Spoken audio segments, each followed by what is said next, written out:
Well, still to come, a beloved youth football coach facing a life-threatening problem. And tonight, the Central Mass community that's rallying around him to try to find a kidney donor. And a father and football coach in desperate need of a kidney. And tonight, a tight-knit community in Central Mass is coming to his aid.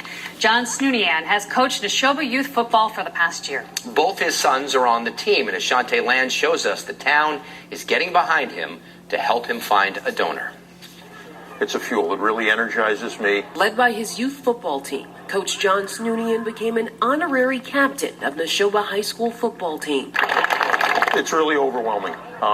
It's overwhelming. It's really, I would say, a fuel that is keeping me going through these challenging times that I'm facing medically. Coach John, as his players call him, has had diabetes for more than 3 decades. Last year, both of his kidneys failed. And now it's at a situation where it's really critical. Which is why his players, who are between the ages of 8 and 10, band together to help find him a kidney donor. At least a dozen potentials signed up to be a match. So far, they haven't gotten anything yet, but I know they'll get something soon. Vincent is one of 2 of Coach John's sons who play on his team. His wife is an assistant coach. He was accepted onto the transplant program at UMass Worcester and started peritoneal dialysis in March. And he's currently hooked up to the machine 7 nights a week for 10 hours at a time. But tonight, John forgot the pain. As honorary captain, the father of 4 led the coin toss. And although John Snoonian's players are glad to see him at this game, that hasn't always been the case. Because of his health, he can no longer attend practices.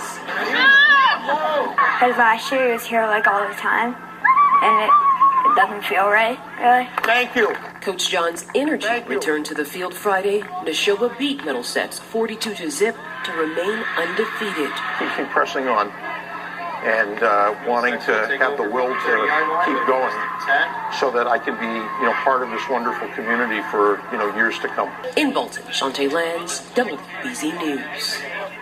Wow, 7 days, 10 hours. He's obviously going through a lot. Getting him out there on the field today exposed him to a large crowd. I bet. We have him on TV. Let's just hope that someone comes forward as a match and he can get healthy soon. Yes. And now